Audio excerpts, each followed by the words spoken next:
What's up, guys? Welcome back to the MontyVerse. I hope you're ready because today we have something pretty damn super. I would say that's a very appropriate term because we are going to be reacting to the first teaser trailer for Supergirl. And I'm just so excited to see this movie. Supergirl, Woman of Tomorrow, which this movie is based off of, is one of my favorite comic books of all time. So I'm just hoping to get anything resembling that book in here. But either way, let's start right now. Crypto! Aww. Damn, this dog propaganda is getting me again. Oh. I mean, we knew he was I untrained. feel most of it on the paper this time. Good job, buddy. He can fly. He could fly outside, though. Cars are out. Hereby declare the 23 will be the best year yet. What? Oh, so they aged her up a little bit. I was gonna say. Let's be honest, babe, it's not a very high bar to clear. Oh, I didn't know any of you were gorgeous. still alive. What was it like to lose everything in a day? Krypton. Krypton didn't die in a day. The gods are not that kind.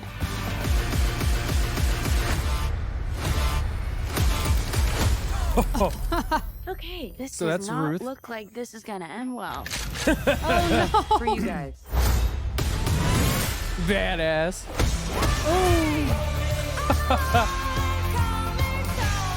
Do others on your planet have powers like you? Whoa. No, it's a Ow. pretty small group of two. Oh. What's Whoa! It's the main man! He sees the good in everyone. And I see the truth. Oh my god, that looks awesome.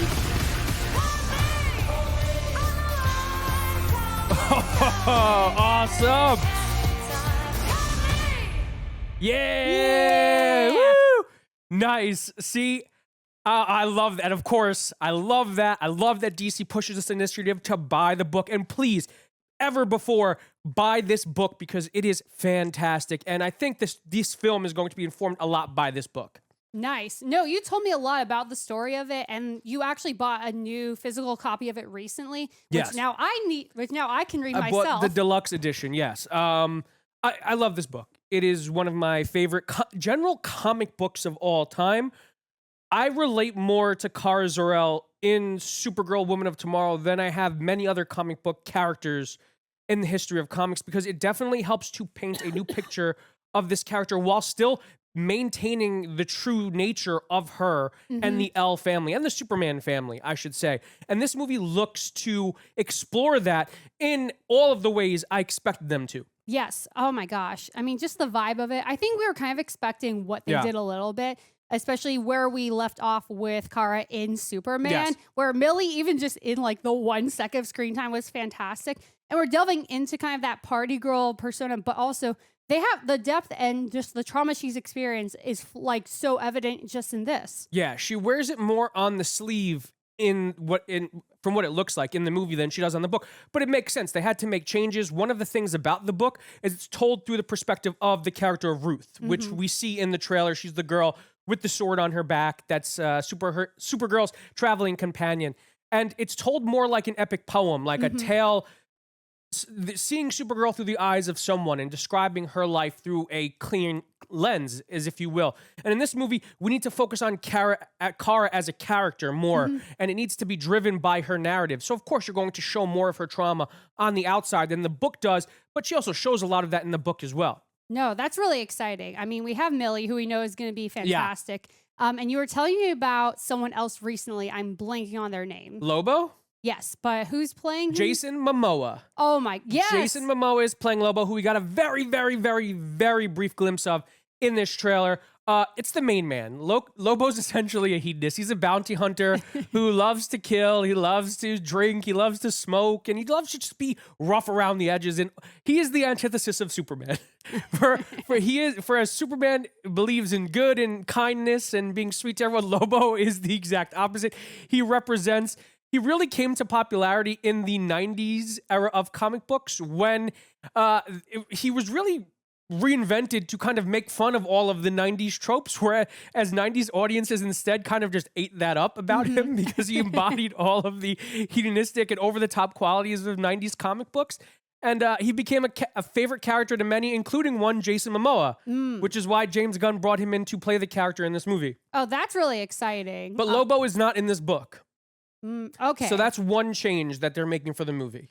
Do you think for the betterment potentially, or? I'm all for adaptation. I do not want to see this book brought to life completely in live action.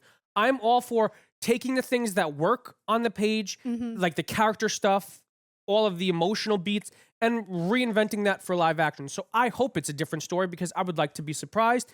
Lobo, adding Lobo to the story, I could see different pieces of the story where you can just kind of slot him in, and it makes sense. So I don't think he'll be a negative, detracting factor at all. No, that's interesting. And that's a great way, I think, to just kind of examine adaptation as kind of its own art form, especially within this DC universe, because obviously they have the moving pieces that are all kind of reverberating off of each other. So I think that's really interesting in terms of what they'll do here, in terms of, like you said, what they take from the book and what they add differently and how that reverberates afterwards. Yeah, and just how different this is going to be compared to Superman. Not only is it going to be different from Superman, but it's also going to work as a companion piece for Superman in a lot of ways, because Superman and Kara are people of two worlds. Two sides of the same coin. Yes, they are both.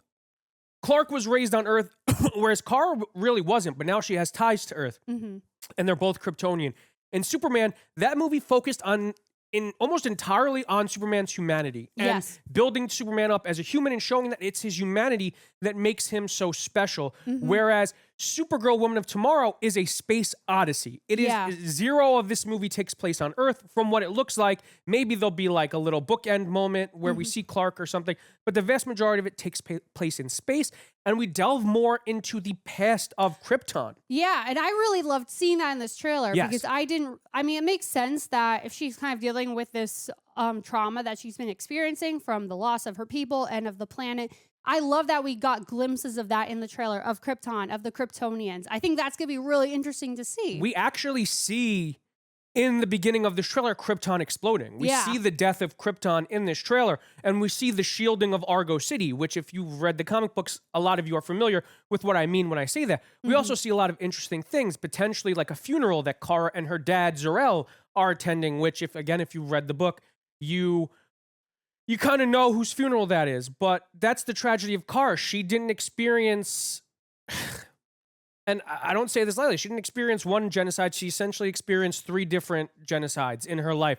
And it took a heavy toll on her. And despite that, she still tries to live up to the ideals of her cousin, Clark, who, compared to her, lived a very sheltered life.